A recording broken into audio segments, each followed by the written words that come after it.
with all the information that I have, we would not have started. The reason is that there were so well-funded players in the industry at that point of time that thinking that we will be able to beat them just because our value proposition is different seems crazy. And hence, I often believe that to start something of your own, you need to have this irrational sense of optimism. Because if you logically discuss too much, then of course you will find 100 reasons why it can't be done and why it has not been done till now. Because as a startup, you are doing something which is unique. So if I go back, I think I will not have the courage to start. I will be too scared of the other players having so much of funding. But we were in our own zone. We thought just, okay, we can do our own thing. Welcome to 20-Minute Leaders. Just sit back, relax, and learn from the leaders of today. It's a journey. Each one is different, unique, inspiring. Let's get started. 20-Minute Leaders is a proud supporter of Make-A-Wish Israel and Tech to Peace, and is in proud collaboration with Secret Chord Ventures, J Ventures, Riverside FM, Fusion VC, Birthright Excel, J Impact, Leap, Google for Startups, and Hippo, and in media partnership with CTech.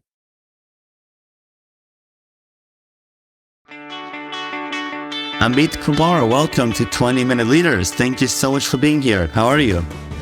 I'm good. Thank you for having me. Thank you for joining me all the way from Bangalore. Amit, you're working on some really cool things with NoBroker.com, a proptech unicorn. The journey, besides that, sounds fascinating, and I'm excited to unfold what happened there with your own journey, getting into proptech, how something NoBroker, and building it up as an entrepreneur. So, I mean, maybe before even we get started into proptech and this whole world, take me back to your own self, your own upbringing. What sort of connect the dots for me, if you will, looking back? Sure. So I'm an engineer from IIT Kanpur and MBA from IIM Ahmedabad. Both of these colleges are number one engineering and number one MBA college in India. So from education perspective, I was I was pretty decent. And then I joined consulting and I consulted banks and financial services for almost 10 years. And afterwards, I was heading strategy in ANZ Bank, Australia New Zealand Bank for India. And then it felt as if the life has become very comfortable, good salary, and life is just cruising along. And I thought it's important to give it a shock and try something which basically brings me out of the comfort zone. Wow. And so you're in that comfort zone. Well, you have a lot of different options to go about that route. Was it clear to you that entrepreneurship, starting your own company, was going to be, the right way to get out of the comfort zone for you? I think this was always in my mind that I want to start something of my own. After ANZ, I was giving an interview, and the person who was interviewing me, he was the founder, and there was a quote which was written on the back of the wall, and the quote is by Mark Zuckerberg, which says that not taking risk in life is the biggest risk. And I think that was basically a turning point where I felt that when I am interviewing with this founder, why shouldn't I take risk? If you don't take a risk despite having good educational and professional background, then when will you take the risk? Completely. Okay, so put me in that situation. You're sitting there, you're figuring out, okay, I'm going to take the risk. I'm going to go on this journey. What is the process that you go through to identify exactly what that journey is going to be? So the way in which I thought was there are two ways. One way is to basically, for many people in India, one way is to see what has already been successful in, say, US or China and try to emulate that. The way in which I thought was that let me just look at what personal issues I face in my daily life and how I would want to solve it. And I had shifted to multiple cities because of my management consulting background. And Indian brokers are very different from, say, US brokers. And the experience was very bad. And we thought that let's basically do something which solves our problem. So let's expand on that. The problem of house hunting and brokers. Paint me the landscape here. Sure. So for your audience, perhaps in countries like US and China and other developed countries also, a broker is registered, he has some accountability, Right. But in India, there is no registered entity called broker or agent. And the owner gives his house for renting and for selling to multiple brokers in parallel, with no affiliation, with no commitment either side. So what happens is that broker in India has become an entity which is just sharing the phone number, no registration, no accountability, and everything is collected in cash. So no income tax on that, which basically means a grocery shop guy also becomes a part-time broker, which means their objective is just to close the deal, and extremely poor customer service and no help in terms of property management or packers, movers, nothing. So I will just match two people and I'll take the money and I'll run away. And the money is one of the highest in the world. So for a 11-month rental contract, a broker in India takes 1 month of rent from owner and 1 month of rent as brokerage from tenant. So Wow. 2 months rent for 11-month rental contract. It's mind blowing. Unbelievable. Why did it take so long, or it still is? I mean, why is it the way this market evolved, unlike in the United States, for example, where it's a registered entity? What happened here that this sort of fell through the cracks? I think what has happened is that the country has 10 other things to focus on, be it infrastructure, which the country is doing now very well. So many things are there, and brokers have become a very powerful lobby over years. And you would not believe that there is a $19 billion worth of brokerage which is paid by common man in India every year. Imagine this, a big amount of inefficiency, and brokers have made a tacit cartel. So in India, there is, unlike US or China, there is no branded broker chain. There are zero. So every guy is an individual broker and then another broker, which basically means and a tacit cartel that nobody can charge less. Everybody will charge equal, and which is high. So if I'm a broker in India up until now, how would I go about even finding, how would I go about, identifying the opportunities to become this middleman who takes the crazy cut from both sides? What would I do? Sure. So Michael, you can come to India tomorrow.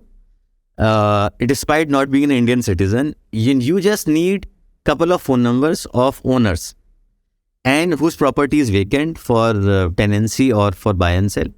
And you can have a small shop there, or you can have an existing shop and you can just put a board, and any tenant in that vicinity will walk in and you will say, okay, I'll show you this house. You'll take him to that house, and if he likes that house, you take the money. You take the money in cash and then you can fly back. There's no problem. So that is how low an entry barrier is, and that is how low the accountability is.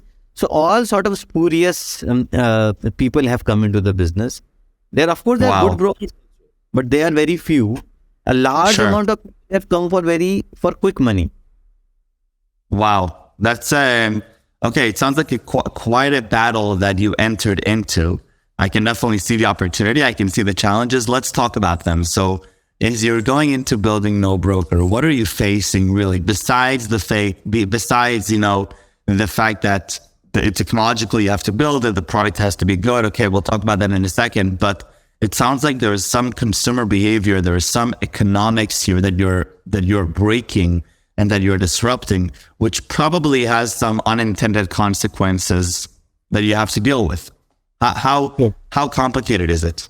So what basically happened was that we, when we started, we said that we will solve it with the help of technology, which basically, makes sense. And then what started happening was that once we built the platform, once we started connecting the owners and tenants directly with each other without any broker. So we used an algo through which we banned the brokers on the platform. And one fine day, when we were very small, we saw a group of 60-70 brokers outside our office. No. We thought that they were some political procession, but they were brokers, and they came to break computer, beat our employees. And you wouldn't believe, Bangalore is such an advanced city as a capital, and they slapped our employees. We called police. Thankfully, there was a grill door that we held on to, else it would have been a mayhem. So our office was attacked by a group of 60-70 brokers. Wow. Okay. So, you're the CEO. How do you go from there? What do you do? So it What was happens the next day?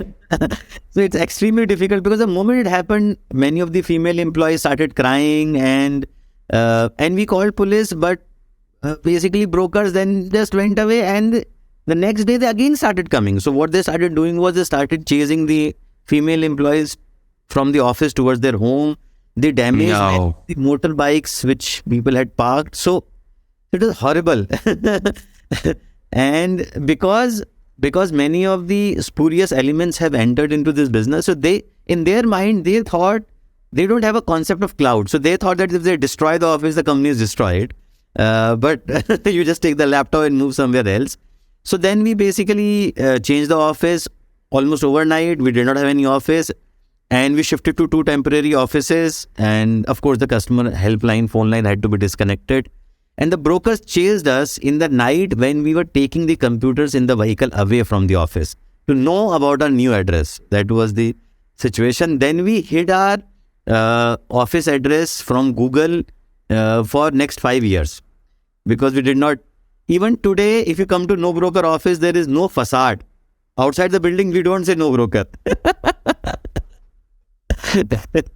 That's crazy. This is unbelievable. Yeah, and this does not happen often in India. I would say this is a rare event. But this also basically shows that, so our investors told us that perhaps you are doing something disruptive, which is why the erstwhile players are basically upset. So this is a good sign as per them. I said this might be a good sign, but this is hugely inconvenient and hugely problematic for us. But the team became very stronger, Michael. This is surprising that after an external event like this, as our team disintegrating, team became very strong because it felt that we are not just doing a job, we are fighting for a cause. Suddenly it basically transformed into that. It really it sounds like it transformed into a mission.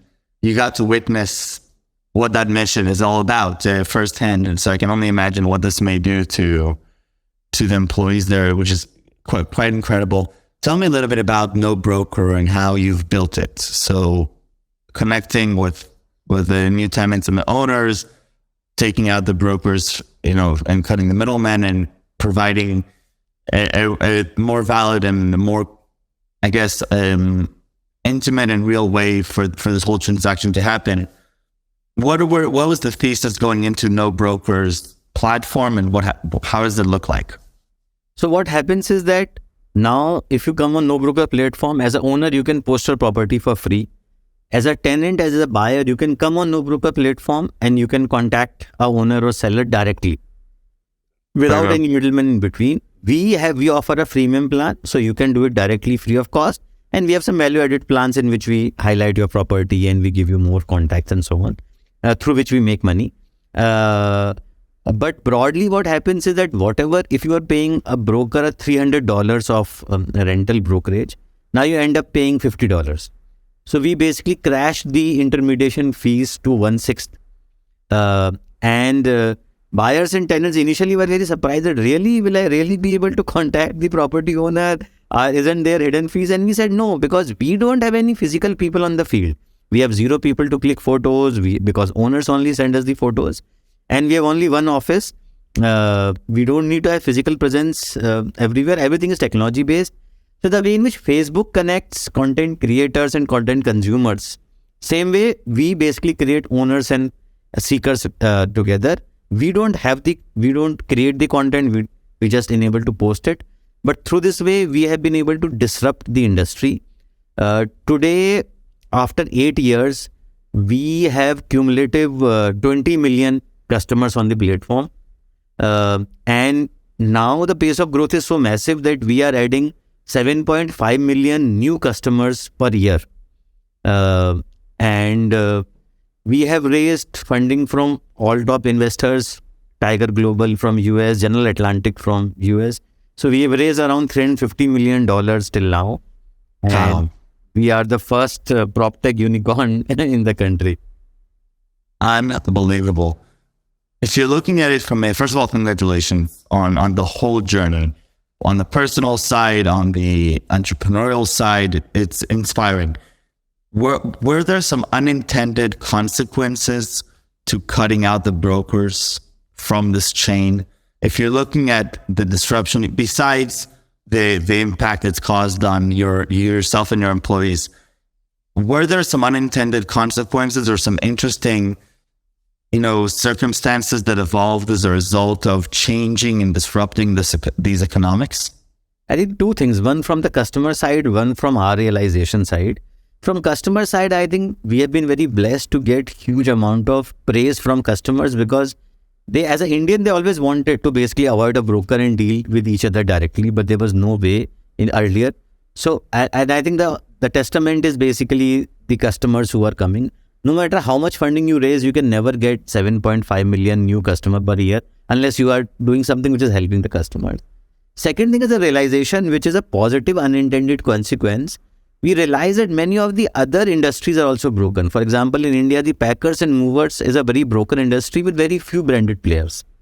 So we started packers and movers, not the truck ourselves, but trucks basically with those contractors. But we take money on the platform and then we connect with the contractor who will do the labor work. Today, we are also India's largest packer and mover aggregator. Wow. And then we also realize that as far as painting is concerned, cleaning is concerned, home interior is concerned, home loan intermediation is concerned, these, for them also, India is a very broken market with fragmented players and poor customer NPS. So that also we entered. And so from real estate, we basically then diversified into the entire real estate journey chain. And we became number one in a couple of them. That's incredible. So if you had to estimate how many people in India had the benefit of using NoBroker to get something done, to accomplish some partnership or some transaction without the hassle and the extra costs of a middleman, do you have a number like that in mind? So till now, 20 million people have registered on NoBroker, and our estimate, so all of them have either posted a property or have spoken to a owner and tenant. So all of these 20 million people have benefited in some way or another. And many of them have used our services multiple times over the past 8 years. And now they keep on using us for painting, for cleaning, for home loan, and so on and so forth.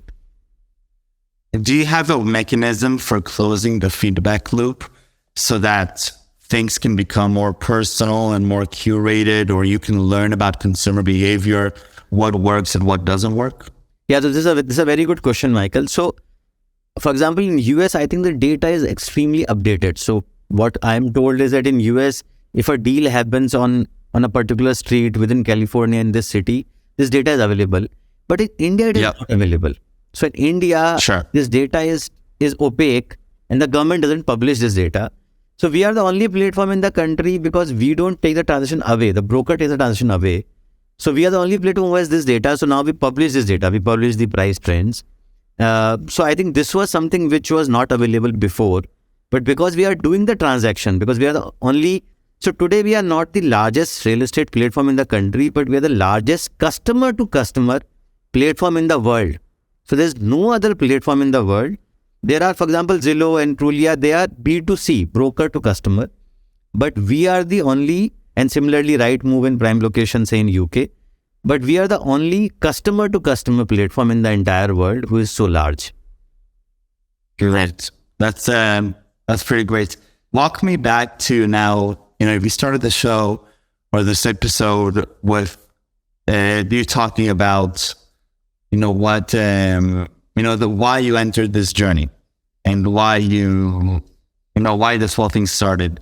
Looking back, was that the right move for you? Yes, it was. But if I look back with all the information that I have, we would not have started. The reason is that there were so well-funded players in the industry at that point of time, that thinking that we will be able to beat them just because our value proposition is different seems crazy. And hence, I often believe that to start something of your own, you need to have this irrational sense of optimism. Because if you logically discuss too much, then of course you will find 100 reasons why it can't be done and why it has not been done till now. Because as a startup, you are doing something which is unique.